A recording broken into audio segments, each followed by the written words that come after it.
السلام علیکم ورحمۃ اللہ وبرکاتہ۔ آج کی اس ویڈیو میں ہم سماجی علم 9th کلاس کے اہم نکات کے بارے میں پڑھیں گے، تو چلیے دیکھتے ہیں۔ چیپٹر 1 جو ہے ہماری زمین، اس کے اہم نکات دیکھیں گے۔ پوائنٹ 1، انگریزی لفظ ارتھ قدیم انگریزی لفظ ایورتھ سے اخذ کیا گیا ہے۔ ارتھ کے معنی میدان، مٹی، خشکی کے ہے۔ پوائنٹ نمبر 2، کائنات کی ابتدا تقریباً 13.7 بلین سال پہلے بگ بینگ تھیوری سے ہوئی۔ پوائنٹ نمبر 3، سورج مرکوزی نظریہ ہیلیو سینٹرک تھیوری کو کوپرنیکس نے پیش کیا۔ پوائنٹ نمبر 4، زمین سورج کے اطراف 1,07,200 کلومیٹر فی گھنٹے کی رفتار سے سفر کرتی ہے۔ پوائنٹ نمبر 5، لفظ لیٹیٹیوڈ لاطینی زبان کے لفظ لیٹیٹیوڈو سے نکلا ہے، جس کے معنی چوڑائی کے ہے۔ اور دیکھیے اس میں لانگیٹیوڈ بھی ہے، تو لاطینی زبان کا لفظ ہے، اس کے معنی لمبائی کے ہے۔ تو چلیے اس کے بعد اگلی سلائڈ دیکھیں گے ہم۔ پوائنٹ نمبر 6، زمین 3 اہم پرتوں سے بنی ہے، یعنی کہ زمین کی 3 پرتیں ہیں، دیکھیے وہ کون کون سی ہے۔ نمبر 1، اوپری پرت قشرہ کرسٹ ہے، اور یہاں پر دیکھیے 1% ہے۔ یہ جو 1% ہے وہ کیا ہے؟ زمین کے حجم کے مطابق، یعنی کہ جو اس کی اوپری جو پرت ہے اس کا جو حجم ہے وہ 1% ہے۔ اس کے بعد دیکھیے دوسری پرت کیا ہے؟ میانہ پرت مینٹل، یہ جو ہے 16% ہے اس کا حجم۔ اور تیسری ہے مرکزی کور، یہ کتنے ہے؟ 83% اس کا حجم ہے۔ یہ بہت ہی اہم ہے، کیونکہ اس کے بارے میں ہمیں معلومات رہنا چاہیے، اور یہ ہے تو ٹیٹ اور ڈی ایس سی دونوں کے لیے بہت ہی اہم ہے۔ یہاں سے سوالات پوچھے جا سکتے ہیں کہ میانہ پرت کی جو حجم ہے وہ کتنے فیصد ہے؟ تو 16% ہے، یا اس طرح سے کوشچن یہاں سے فریم ہو سکتے ہیں، تو اس کو آپ اچھے سے یاد کر لیجئے۔ چلیے اس کے بعد اگلا دیکھیں گے۔ ان پرتوں کے بارے میں یہاں پر ہم تھوڑا تفصیل سے دیکھیں گے۔ جو پہلی پرت ہے اوپری پرت کرسٹ، اس کے بارے میں دیکھیے۔ یہ پرت زمین کے اندر 100 کلومیٹر تک پائی جاتی ہے۔ یہ پرت زیادہ تر مختلف اقسام کے چٹانوں پر مشتمل ہے۔ اب دیکھیے دوسری پرت، دیکھیے درمیانی پرت مینٹل، اس پرت کی موٹائی تقریباً 100 سے 2,900 کلومیٹر ہے۔ یہ پرت در حقیقت سلیکیٹس نامی کیمیکل پر مشتمل ہے۔ یہ جو درمیانی پرت ہے وہ کیا ہے؟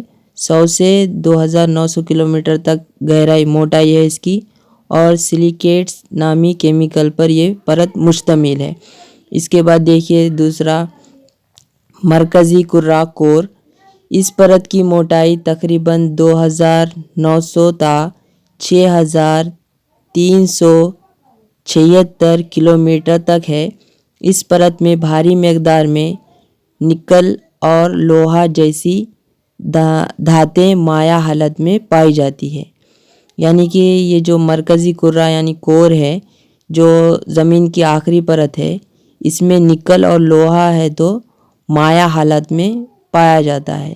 یہ امپورٹنٹ ہے، یہاں سے بھی کوشچن فریم ہو سکتے ہیں کہ مرکزی کرہ کور میں کون سے دھاتیں مائع حالت میں پائی جاتی ہے، تو یہاں پر نکل اور لوہا ہوگا۔ چلیے اس کے بعد اگلا دیکھیں گے۔ پوائنٹ نمبر 7، 20ویں صدی کے ابتدا میں جرمن ماہر موسمیات اور ماہر طبیعت ارض الفرڈ وینگیز نے براعظمی ہٹاؤ کے نظریے کو پیش کیا۔ پوائنٹ نمبر 8، اس کے مطابق 220 ملین سال پہلے ایک عظیم الشان براعظم موجود تھا جس نے اسے پینگیو ہے تو ایک یونانی لفظ ہے جس کے معنی مکمل زمین قرار دیا۔ اس کے بعد دیکھیے پوائنٹ نمبر 9، یہ 2 حصوں میں ٹوٹنے سے لوریشیا اور گونڈوانا لینڈ وجود میں آئے۔ ان 2 حصوں کو ایک لمبے کم گہرے سمندر جس کو تیتھیاس سمندر کہا جاتا تھا نے جدا کر دیا تھا۔ یعنی کہ یہاں پر دیکھیے یہ جو ماہر طبیعت الارض الفرڈ وینگیز جو ہے وہ براعظمی ہٹاؤ کے نظریے کو پیش کرے، اور یہ کیا ہے بولے تو 220 ملین سال پہلے ایک عظیم الشان ہے تو براعظم تھا، یہ صرف ایک ہی براعظم تھا، اس کا نام جو تھا پینگیو تھا جس کے معنی مکمل زمین ہے، یہ یونانی لفظ ہے پینگیو۔ تو اس کے جو ہے تو 2 ٹکڑے ہوئے تو کیا ہوا یہاں پر ایک لوریشیا بنا اور دوسرا گونڈوانا لینڈ ہے۔ یہ جو گونڈوانا لینڈ ہے اس میں ہمارا ہندوستان آتا، تو اس کے 2 حصے ہوئے، تو ان 2 حصوں کو کیا ہوا ایک لمبے سمندر ہے تو جدا کرا، وہ سمندر کا نام کیا ہے تیتھیاس ہے۔ تو اس طرح سے یہاں پر یہ بتایا گیا ہے کہ کس طرح سے براعظمی ہٹاؤ پیش آیا اور یہ جو 2 بڑے حصے لوریشیا اور گونڈوانا لینڈ وجود میں آئے۔ تو چلیے اس کے بعد اگلا دیکھیں گے۔ گلوب پر عرض بلد اور طول بلد کی لکیروں کا جال جنگلہ گریڈ کہلاتا ہے۔ یعنی کہ گلوب میں جو عرض بلد اور طول بلد یعنی لیٹیٹیوڈ اور لانگیٹیوڈ کی جو لکیریں ہیں وہ ایک خیالی لکیریں ہیں، ایسی کوئی لکیریں نہیں ہیں، وہ صرف سمجھنے کے لیے لکیروں کو بنایا گیا ہے۔ تو ان لکیروں کا جو جال ہے اس کو ہے تو گریڈ کہتے ہیں۔ پھر اس کے بعد دیکھیے 11واں، سورج کو 1 درجے طول بلد کا فاصلہ طے کرنے کے لیے 4 منٹ درکار ہوتے ہیں۔ یعنی کہ سورج کو ہے تو 1 طول بلد کا فاصلہ طے کرنے کے لیے 4 منٹ درکار ہوتے ہیں، یہ بہت اہم ہے۔ یہاں پر دیکھیے 4 منٹ، ایک طول بلد کتنا ہوتا ہے 4 منٹ کے برابر ہوتا ہے۔ پھر اس کے بعد دیکھیے 12واں پوائنٹ، ہندوستانی معیاری وقت اور گرین وچ کے وقت میں 5.5 گھنٹے کا فرق ہے۔ 5.5 گھنٹے کا کیا ہے فرق ہے ہندوستانی اور گرین وچ ٹائم کے درمیان۔ اس کے بعد دیکھیے پوائنٹ نمبر 3، ہر ایک ٹائم زون کا فاصلہ 15 طول بلد ہوتا ہے۔ یہ بھی بہت اہم ہے، یہاں پر ہر ایک ٹائم زون کا فاصلہ جو ہے 15 طول بلد ہوتا ہے فاصلہ۔ اس کے بعد دیکھیے 14واں پوائنٹ، طول بلد کو خط نصف نہار بھی کہتے ہیں، انگریزی لفظ میریڈینیس سے لیا گیا ہے۔ خط نصف نہار کو لاطینی زبان کے لفظ میریڈین سے لیا گیا ہے جس کے معنی دوپہر کے ہے، دوپہر کے ہے۔ یہ بھی بہت اہم ہے۔ یہاں پر دیکھیے جتنے بھی پوائنٹس ہیں وہ بہت اہم ہیں، ان کو یاد کرنا بہت ضروری ہے۔ چلیے اس کے بعد اگلا دیکھیں گے۔ سبق نمبر 2 میں دیکھیے زمین کے قدرتی حصے، اس میں دیکھیے کیا ہے۔ پوائنٹ نمبر 1، ایسے لوگ جو زمین کا مطالعہ کرتے ہیں انہیں ماہر اراضیات کہتے ہیں، جیولوجسٹ کہتے ہیں، جو زمین کا مطالعہ کرتے ہیں۔ اس کے بعد دیکھیے پوائنٹ نمبر 2، زمین کے 4 عبوری قدرتی حصے ہیں۔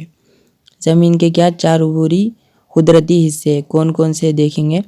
پہلا دیکھیے خاکی کرہ لیتھوسپیر، یونانی لفظ ہے لیتھو کا مطلب پتھر یا چٹان ہے، اور اسپیریا یعنی کرہ یا گولے کے ہے۔ تو یہاں پر دیکھیے کیا ہے، لیتھوسپیر لیتھوسپیر جو ہے وہ یونانی لفظ ہے۔ لیتھو کا مطلب پتھر یا چٹان کے ہیں، اور اسپیریا کا مطلب کرہ یا گولا ہے۔ اس کے بعد دیکھیے دوسری کیا ہے اس کا حصہ، آبی کرہ ہائیڈروسپیر۔ یہ لفظ یونانی زبان ہوڈر سے ماخذ ہے۔ یہ بھی کیا ہے، جو ہے یونانی لفظ ہے پورے جتنے بھی ہے۔ اس کے بعد دیکھیے تیسرا دیکھیے فضائی کرہ ایٹموسفیئر۔ ایٹموسفیئر کیا ہے، یہ بھی یونانی لفظ ہے۔ ایٹموس کا مطلب آبی بخارات ہے۔ اس کے بعد دیکھیے چوتھا پوائنٹ، حیاتی کرہ بایوسفیئر۔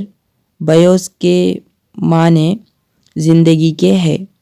تو یہاں پر دیکھیے کس طرح سے سوال پوچھ سکتا ہے، جیسے ایٹموسفیئر میں ایٹموس کا مطلب کیا ہے، یا تو ایسا پوچھ سکتا ہے، یا پھر لیتھوسپیر یہ کوسا لفظ ہے، یونانی ہے، گریک ہے، لاطینی ہے، یا فرانسیسی ہے، ایسا کچھ بھی پوچھ سکتا ہے۔ تو یہاں پر ان کو یاد کر لیجئے۔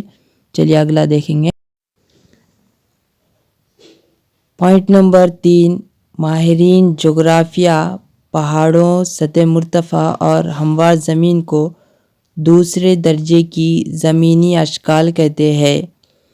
اس کے بعد دیکھیے پوائنٹ نمبر 4، لفظ ٹیکٹونکس ایک یونانی لفظ ٹیکٹون سے ماخذ ہے، جس کے معنی بڑائی یا مستری یا بلڈر کے ہے، یعنی کہ جو بڑائی ہے یا مستری ہے اس کے معنی ہے۔ کیا ہے، ٹیکٹون، یہ یونانی لفظ ہے، ٹیکٹونکس پلیٹس رہتے نا وہ والا۔ اس کے بعد دیکھیے پانچواں، دنیا کا سب سے بڑا کینیون دریا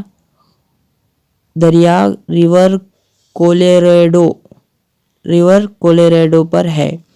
اس کے بعد دیکھیے پوائنٹ نمبر 6، جہاں چٹانیں بہت سخت ہوتی ہے، ندیاں کناروں سے اس کو کاٹتی ہے، جس کی وجہ سے تنگ وادیاں بنتی ہے، جس کو گورجیس کہا جاتا ہے۔ پوائنٹ نمبر 7، دنیا کا سب سے اونچا آبشار انجیلس ہے، اس کی بلندی 979 میٹرز ہے، اور یہ وینزویلا کی دریا چوران پر واقع ہے۔ چلیے اس کے بعد اگلا دیکھیں گے۔ پوائنٹ نمبر 8، دنیا کا دوسرا اونچا آبشار ٹوگیلا ہے، اس کی بلندی 947 میٹرز ہے، یہ جنوبی افریقہ کی ٹوگیلا دریا پر واقع ہے۔ اس کے بعد پوائنٹ نمبر 9، ہندوستان کا سب سے اونچا آبشار جوگ یا کونچیکل فال ہے، اس کی بلندی 455 میٹرز ہے، یہ کرناٹک کی دریا واراہی پر واقع ہے۔ یعنی کہ ہندوستان کا جو سب سے اونچا آبشار ہے وہ جوگ یا کونچیکل فال ہے، اس کی بلندی 455 میٹرز ہے، اور یہ کرناٹک کی دریا واراہی پر واقع ہے۔ چلیے پوائنٹ نمبر 10، دنیا کا سب سے طویل ڈیلٹا سندربن ہے، یہ دریائے گنگا اور برہم پترا کے دہانے پر بہتا ہے۔ پوائنٹ نمبر 11، باریک مٹی یا گرد جو ریگستانی حدود کے باہر اڑتی ہے، آس پاس کی زمین پر جمع ہو جاتی ہے، اس مٹی کو لوئس کہا جاتا ہے۔ پھر پوائنٹ نمبر 12، وہ مادے جو گلیشیئرز کے ذریعے لے جائے نہیں جاتے، وہ وہیں گلیشیئرز پر جمع ہو جاتے ہیں، ان مادوں کو ٹل کہتے ہیں۔ اس طرح ٹل کا جمع ہونا مورینز کہلاتا ہے۔ چلیے اس کے بعد اگلا دیکھیں گے۔ یہاں پر دیکھیے دنیا کے اہم آتش فشاں، اسٹورمبولی سسلی میں واقع ہے۔ دوسرا ماؤنٹ پیلی جزائر عرب ہند میں واقع ہے۔ تیسرا ماؤنٹ ویسوویلس اٹلی میں واقع ہے۔ پوائنٹ نمبر 4، فیوجیاما جاپان میں واقع ہے۔ کوٹاپاکس ایکیڈو میں واقع ہے، مایان فلپائن میں ہے، بیرن نارکوڈیم یہ ہندوستان میں واقع ہے، کیلی منجاور تنزانیہ میں واقع ہے۔ یہ دنیا کے اہم آتش فشاں ہیں جن کے نام دیے گئے ہیں اور کہاں پر واقع ہے وہ چیزیں یہاں پر بتائی گئی ہے۔